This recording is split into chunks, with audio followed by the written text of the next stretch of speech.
Ayan naman. Good afternoon. Makikichismis lang, kachar. Tara, welcome in. Ay, talaga naman. Sorry po kayo. Hello. Hello mga kachar, mga kachar. Ay, naputol ko tuloy yung ulo ni Akla. Ito nga pala yung ano. Anong parte ng bahay ba tawag dito? My living room. Ay, my living room. Ayan, sorry. Teka, kinat kita, diba? Ayan. Ayan po ang buong bahay ni Akla. Ani Tantan. Oh, sige, pwede. Functioning. So one of the best feature of the house kasi is yung water system ko is renewable. Ay, nakakairita yung may pa-renewable. Yes. Bakit po may pa-renewable? Because dito sa area ko, medyo priority nila yung nature, especially yung septic tank. Inaalagaan talaga yun for good bacteria reasons. Yun. Ay, ayun naman. O sige, tour mo na ka. Ay, mga gamit mo.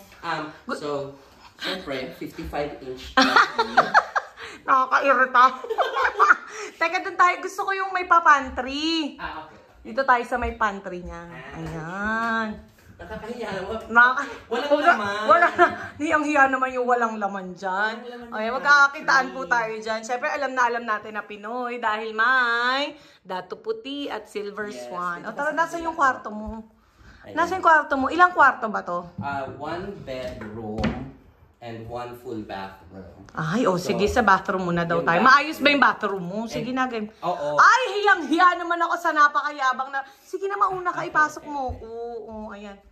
Ano? So, of course, welcome sa bathroom. Ay, parang gusto kong makitulog dito. Ano ba? Hindi mo naman ako sinabihan. Di sana nakitulog kami dito. Of course. Parang hotel na hotel yung bahay mo. The rack itself is heated rack. Ay, talaga naman. Nakakairita. O, sige, tapos.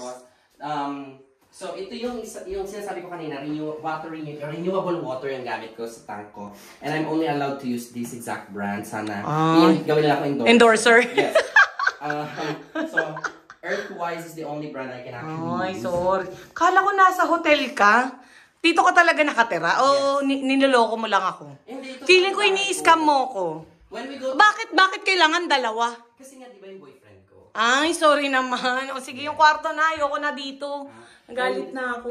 The mirror itself is heated mirror. So, Ano ibig sabihin yung heated mirror? Pag hot water ang gamit ko, syempre. Ang ganda ko naman dito eh. Nag-ano siya, pag nag-steam yung... Naiirita ako sa mga... Ngayon yung area, may area na walang steam kasi heated din yung mirror. Sige. Yung kwarto mo naman tayo. Okay, let's move to the... Uy, ang ganda-ganda naman talaga. Ayan, punta na tayo. Welcome to the bedroom. Uy, talagang bumi-bedroom. Ayan na po ang bedroom ni Akla. At ito ang view every morning, every night, every day. Ito, ayan na po ang katibayan na isa siyang sirena. Hindi pa yan. Hindi pa ba yan? Meron pang iba? Kung magko-closet raid ka, makikita. Ay, sige, papasok ko. Nasaan? So, gusto ko makita. Walk-in closet. This is my tiny office nga pala. Ay, may patay ni office. I'm not gonna show you the front part kasi kinuha ko to sa office. Sa Tatanggalin. Tatanggalin ako pag pinakita ko kung kanino to. So, I took it because I'm gonna work tomorrow. Sige. So, my tiny working space and of course, my walk-in closet. Ano ba yan? Ayan na nga, naiwan. Nakakahiya naman sa sirena. Yes, that's my full tail, that's my full mermaid tail. Full length siya. Diba? Hindi ba kasya sa akin yan? Kasya yata. Uy, nakakairita. Papahiram mo sa akin yan. Game na, tara. Ano nang journey? Kwento ng journey. For how long have you been in the New Zealand? In the US? New Zealand, I've been here for 1, 2, 3. Oh, actually, I've been here for a month now. For a month now. Yes. Pero diba, before you came as a teacher, as a work visa here in New Zealand, you were part of the J1 visa program. Yes. Okay, can you tell us a little bit something about that? So after the program. I was a teacher in anong pangalan ng brand school ko? Yeah, in Yuma. Oh, yan, in Yuma. I'm a former teacher in Yuma, Arizona. Sorry. I'm a former teacher in Arizona. And so the program is gonna end, so I need to find ways not to go back to the Philippines. Kasi if I go back to the Philippines, the only work I can go back to is being a DepEd teacher. Being a DepEd teacher in the Philippines is really hard, especially coming from a country that there's less paperwork, less stress. Yes. Literally lahat less maliban lang sa sahod. Agreed. Exactly. So, I decided to go here. I asked my dear friend, of course, na puro vlog. Well, at ikaw ang una. Welcome to my New Zealand vlog! Yes. Okay, at tapos? So, yeah. So, the processing time, I started around August. Sa J1? No, sa Dito ano? sa New Zealand? Hindi, sa pag-ayos ng paperwork. Saan? Papunta dito. Papunta sa dito. New Zealand. August ka ba nag-start? Nag-start ako ng August para mag-collect ng documents ko.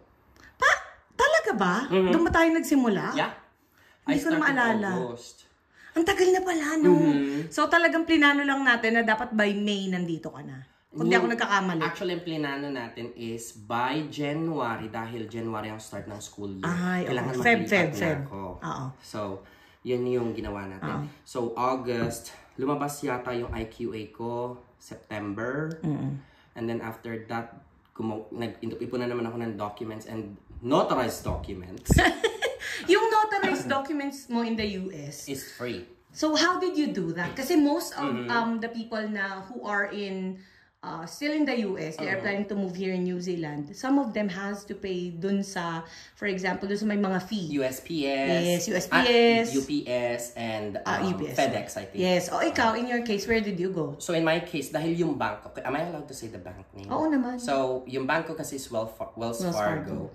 So what I did is, nagpunta ko doon. Do you have to make an appointment? No, when I walked in there, they took me in and then sabi ko, I need to have a notarized copy of these documents. And they were like, oh sure, why not? And then they asked for where the document is. So I took out literally this thick of documents. So kung gusto niyo ng pruweba, nandiyan sila.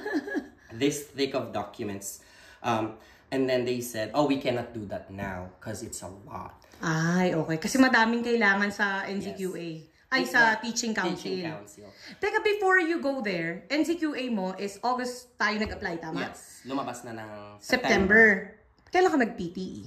Nag-PTE ako September din. September din. Pero bumagsak ako nung September take ko. Ano ibig sabihin? Bakit? Ano Hindi bumagsak siya ka dun? bagsak, but hindi umabot sa 65. Yes, it didn't reach the quota of 65. Pero diba, para 64 ka lang ata eh. Hindi ba 63. O, 63. So, 2 points na lang, pasok na. Pasok na. So, I need to retake it. Ni-retake mo ba? Kasi pinasa ko sa Teaching Council mo. yung 63 na yon. 63 na yon. Sabi niya. They said, all your documents are good, la la la la, but my PTE is not. You did not meet that requirement. So, kaya kailangan mong ulitin. And I can only give the documents or provide the documents needed for the PTE, which is the score, for 30 days. Okay. So within a month, dapat you have 3 months, sorry. 3 months. 3 months. Wow, still not bad. Kasi nag-retake ako November. Pero they already have all the documents for the Teaching Council. Yes. So ibig sabihin, even if you failed your PTE, missing 2 points, they still waited. Yes. That's good. Okay. So they waited.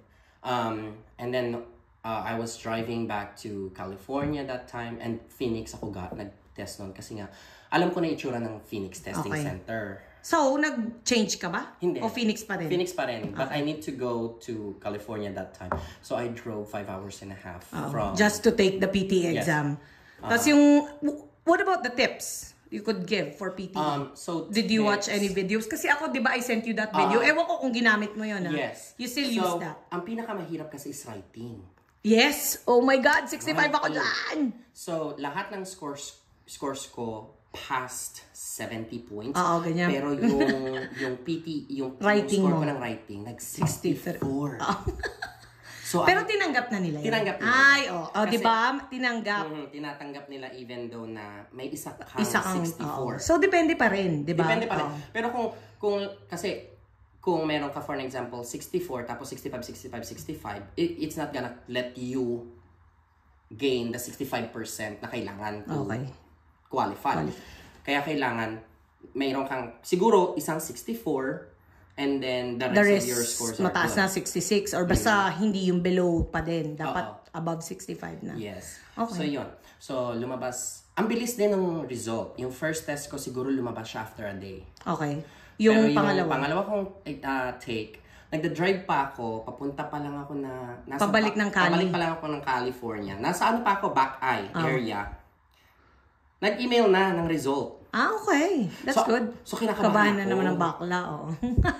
Nakabahan ako. Tapos, tinignan ko yung score, 64, tapos 70-something, 80-something yung speaking ko. And then 70-something na naman siya. Tapos, sabi ko, oh my gosh, baka hindi na naman ito tanggapin. Ay, oo, naalala ko yan. Oo. Nakakairita po yun kasi every time na lang may nangyari sa buhay, tatawag siya, sabi niya lang na, ate, Tantan, sabihin mo ng buo, sabihin mo na agad, hindi yung para akong tangad ng uhula. Naiirita na talaga ako sa kanya. So yun na nga. Pinasa ko siya the same day. The next day, they responded naman. Ang bilis ng response. May teaching council ka na agad? Or in-assess pa? Sinabi na, thank you so much, yun lang. Na-receive na yung documents. Okay. And then the next day, nakuha ko na yung practicing certificate. So, practicing certificate, akala ko tapos na. Dahil? Pag may practicing certificate ka na, akala ko tapos na. Yung journey. Hindi pa pala. Akala ko pag meron ka ng practicing certificate, pwede mo na siyang i-flaunt and you're hireable na mabilis na inasnap. Hindi. Okay. It's still a journey to find a school that is accredited para makapagturo ka. That's true. So, yung... Diba, just to clarify, diba, there will be a lot of rejections. Yes. Meron pa akong part na mga in-applyan na lagi na lang reply is, we're looking for someone who's already in New Zealand. Okay, may ganun. Kahit nagre-respond na ako na I can go to New Zealand anytime you want. Pero priority talaga nila is yung nandito na. And then some of them don't have accreditations to hire international teachers. So hindi nila talaga pinupush na magkaroon. Siguro nag-apply ako for like ang dami. Kasi lahat ng doon sa website. From page 1 to all the way to page 30, kahit hindi na ako qualified. Sige lang. True. Email ako. And then, may trick ako na natutunan sa Apple. That's why I always use Apple. Is, when you copy-paste, even the attachment, you can paste it on a new email. So, kahit copy-paste mo lang. Instead of click ka ng documents. Ang tagal nun. Kaya ako copy-paste na lang yung ginagawa ko nun. Ako forward. Tapos delete lang ng ika-cut ko yun. Hindi kasi siya pwede sa Apple phone. Hindi ako nagpo-phone. Hindi. Ako, naka-cut siya. Talaga? Pero yun, fino-forward ko. Tapos pinapalitan ko lang yung code. Kasi sa pinaka, title, nilalagay ko yun. Pero anyway, sa journey ko naman kasi, mali pa ako ng na-applyan. Ibang tao, ibang company pala yung ina-applyan ko. Pero kung sino pa yung hindi ko ina-applyan, siya pa yung tumanggap sa akin. Oh, I see. And then, iba kasi din sa kanila, na pag sinabi nilang primary teacher, hindi siya year 1 to 8. Year 0. It's year 0 to 4. So, yun lang. Make sure nila na hindi primary yung choose nila. It should be specified na parang nakalagay na year 1 to whatever year. Kasi iba-iba na nga yung kung paano na nila ginagawa yung tapos kailan mo nakuha yung practicing certificate mo? Practicing certificate ko, nakuha ko siya December. So, in short, ang journey mo is from August? November, I think. Yeah, November ko nakuha. August, September, October, November. 4 months. Mahirap mag-gather ng documents. Mahirap kung wala kang access. Kagaya ko, I don't have access sa documents ko papunta ng Pilipinas kasi ang daming hinahanap na hindi ko naman prepare for myself. Like, for example, yung, anong tawag na doon? NBI clearance kasi kailangan yon. FBI, I have access kasi nasa US ako. Pero, tapos yung malungkot pa doon, NBI, it has to be literal na face-to-face. Face-to-face, yes, that's true. So, yon. Tapos, yung isa pa is yung induction. Paano pala yung induction mo? Tapos, kasi kailangan yun, di ba? So, yung mga yun yung mga hiningi ko na sa school. Good thing, na I'm taking my doctorate degree dun sa same school so I can request them. Ay, madali na lang Madali sa na. Tapos ito na naman yung isang problem. Kasi, bakit laging may problem? Iba naman. kasi pag nagpa-notary ka, hindi nila tinatanggap minsan, lalo na sa bank, kung saan ako nagpa-notarize, hindi nila tinatanggap kung hindi siya wet ink.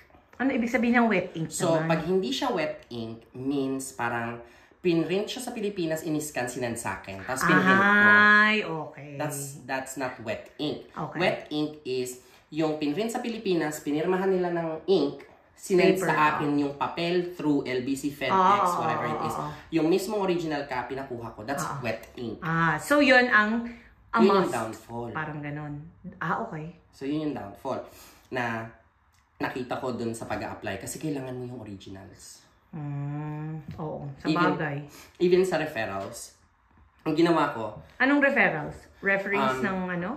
iba kasi yung term nila, sa Philippines, reference letter yung tawag doon. Okay. Dito sa kanila is testimonial letters. Okay. So sa testimonial letters, ang ginawa ko doon, lahat ng co-teacher ko, lahat ng master teacher sa school ko, from kinder all the way to 5th grade, principal ko, vice principal ko, hiningan ko ng testimonial letters.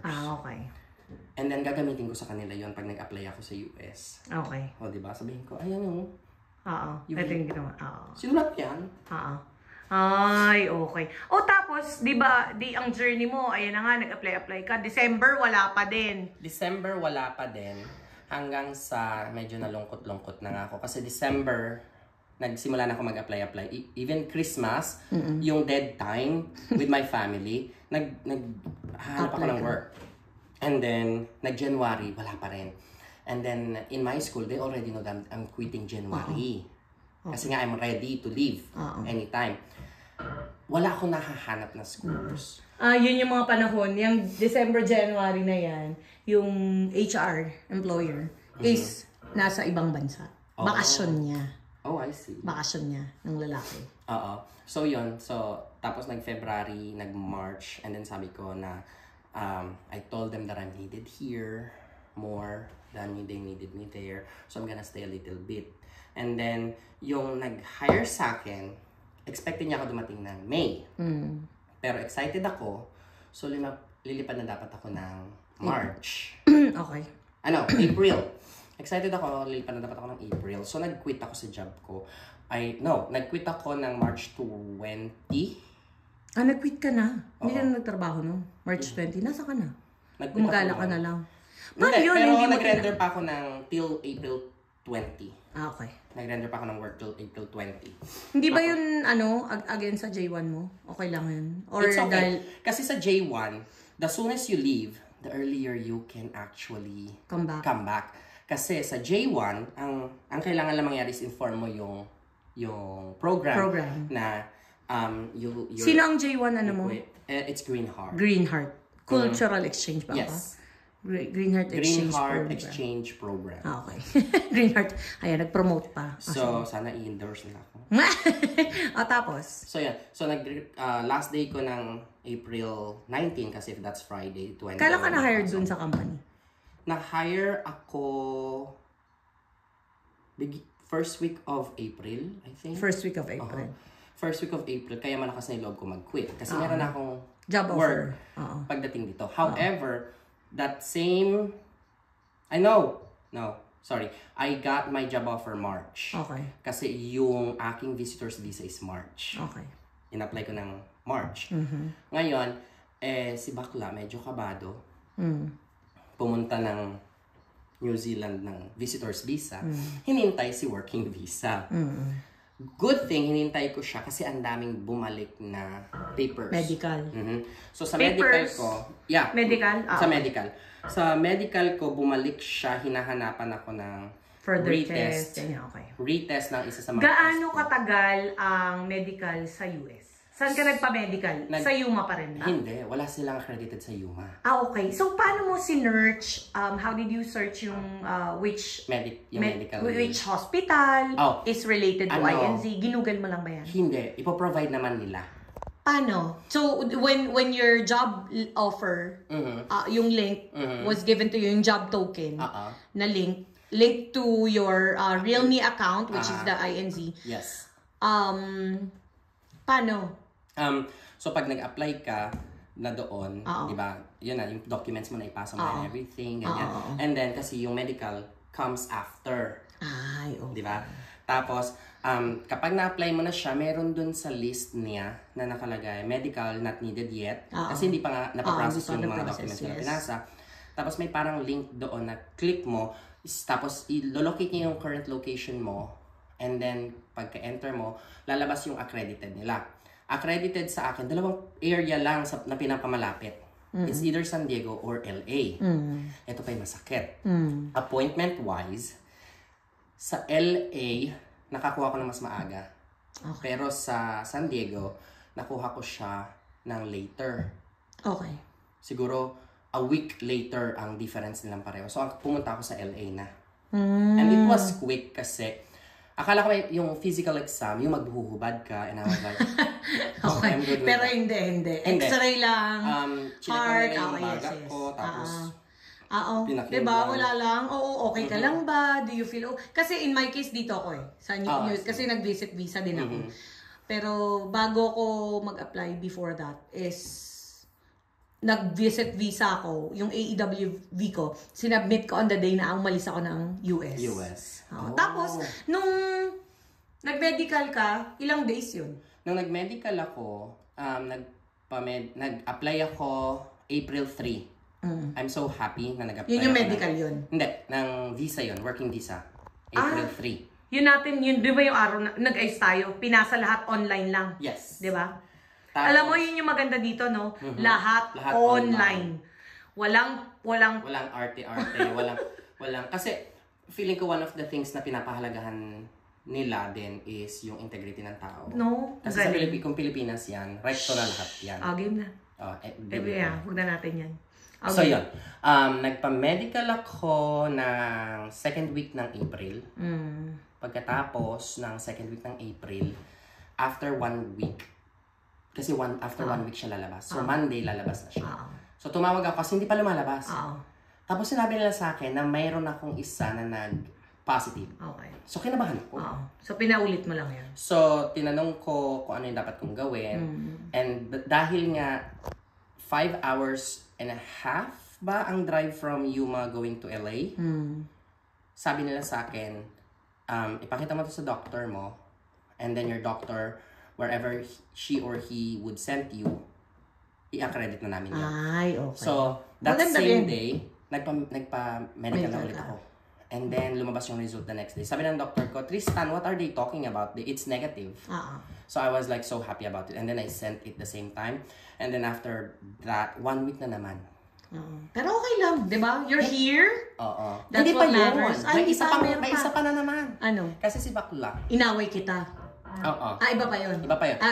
Kasi si Bakla nag-Ozempic. Ano yun? Yun yung, parang siyang insulin, but it's not insulin-based. Okay. Kind of medicine. Para? Pampapayat. Yun yung ginagamit nila nakakairita kasi ang dami-daming alam na pinagagamit. Kasi diba, yun yung rumored na gamit daw ni Kim Sige. Kardashian. Ng mga so, gumamit ka. So, gumamit ako kasi $900 isang pen. Okay. Tapos? So, $900 isang pen yon, nakakadalawang pen na ako. So, sak.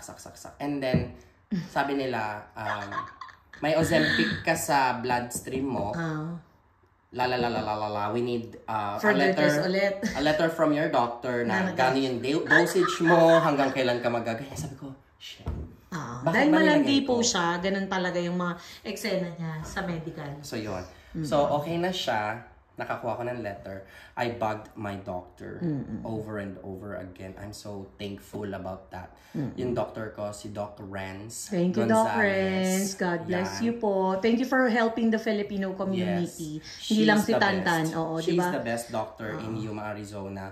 To be honest to everybody, hindi lang naman ako yung magsasabi noon. Ang dami niya natulungan, especially our friends. Yes, tayo. Hindi lang ako. I mean, alam mo yun, yung friends, yung marami tayong natulungan na Pinoy na siya mismo. Exactly. Diba? Thank you, Doc Renz. We appreciate you. We appreciate you, and of course, we always follow you. Yeah. Next. Tapos,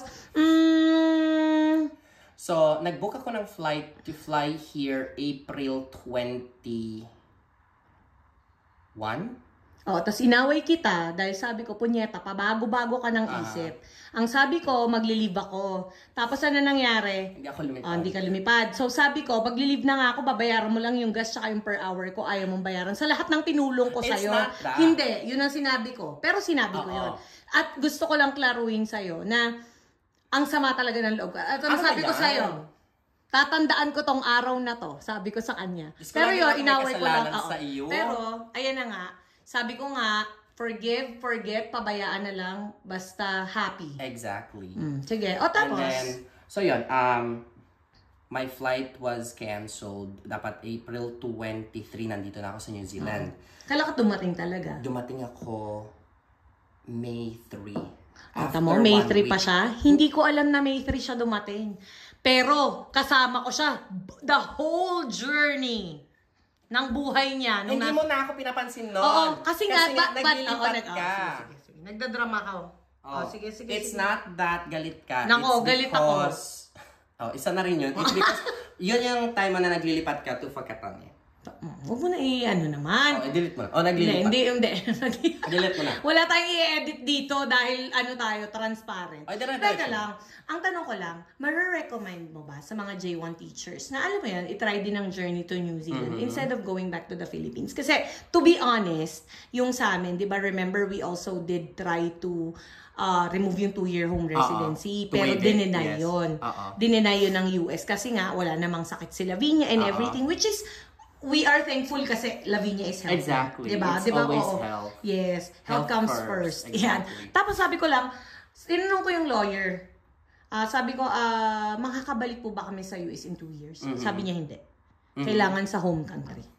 Tapos sabi ko, sige pala, paano pa pag naging resident na kami dito? Or citizen? Sabi niya, pwede naman, pero visit lang. Kasi kapag nag-apply ka for citizenship doon, questionin pa rin yung 2-year home residency mo. So, halimbawa, mag-a-apply daw kami doon for citizenship, tatanong, pag, halimbawa, yun na, process na yung mga documents namin, babalik doon sa 2-year home residency na, ano mo ba, nagawa mo ba yung 2-year keme mo, yung home residency? Di sabi ko, okay, so siguro nga po, hindi. So, may masasabi ka pa ba? Yun lang, na-share ko lang. Personal opinion when it comes to that, nakita niyo naman yung view ko. Ay, fuck! So, it's like having a vacation and working at the same time. Yes. I wake up every day seeing the view outside my house. And you can say, thank you, Lord! Exactly. Tuwing morning. And at the same time, may kausap ako yung mga baka. Yung mga lama. Mga kabayo. I'm really blessed na nakuha ko tong house na to dahil... Yan pa, dadagalit din po ako sa kanya dyan, sa bahay na yan. Ito ang sabi mo. Sabi mo lagi, sabi ko, yung kotse mo kukunin ko na. Ang lagi mong sagot. Nabebenta ko na. Kasi hindi ako sigurado sa'yo. Ang lagi mong sagot is, hindi, maghanap rin tayo ng iba. Okay. Sa bahay, same thing ang sagot mo. Hoy, tumigil ka. Hindi yan totoo. Hindi. Ang sabi mo sa akin, nagbayad. Hindi na po kami mag-aaway dito kasi nagbati na nga kami. Pinatawad na nga namin isa't isa. Pero yun nga, it's a beautiful place. Ang daming Americans na nagpunta dito that I have heard so many comments or commendations para na gusto nilang mag-move din dito. So, ito ay advice lang natin sa mga J1. Tsaka wag sigurong mawala ng pag-asa agad. Exactly. Kasi darating naman pag para sa'yo, sige lang. Exactly. If it's for you, it's for you. If it's not for you, work hard for it and God will give it to you. Amen. Yes. Yun yung natutunan ko kasi gaya yung proverb natin sa Philippines, nasa tao ang gawa, nasa Diyos ang awa. Kasi even if it's not... Di ba baliktad? Nasa Diyos ang awa, nasa tao ang gawa. Hayaan mo na, parang, oo nga. Sorry. So, nawala ka tuloy sa momentum. Kasi yung part ng nating mga Pilipino, lalo na tayong Pilipino, we're resilient and we're really fighting for something we really want for our family. So, wag sila mawalan ng pag-asa kung na-reach na nila yung 2-year rule nila, hanap na ng iba. Kasi ang dami natin ding friends na hindi lang naman nagpunta ng New Zealand, nag-venture sa iba ring countries. Ibang country, yes. Diba? Sino yan? Am I allowed to say it? Hindi ko alam. Sino? Sir Rodel? Sir Rodel, tsaka si Tom. Si Sir Rodel, tsaka si Sir Sina. Oo nga, no, nasa ibang bansa sila. Totoo yan. Yes. Oo. Si Rodel, alam mo, ini-invite ko siya dito. Kasi straight to resident, skilled migrant category si bakla. Kaso, hindi pa siya ready. Dun sa country niya? Yes, dito, from here, anywhere. Oo, ayaw niya. Si Seno naman, Joarte, kasi jumujowa. Anyway, magbabay ka na sa kanila. Thank you. Thank you so much Thank for you. visiting my humble abode. Yes, at sana po ay na-inspire kayong mga J1 teachers, especially Filipino teachers. Bye!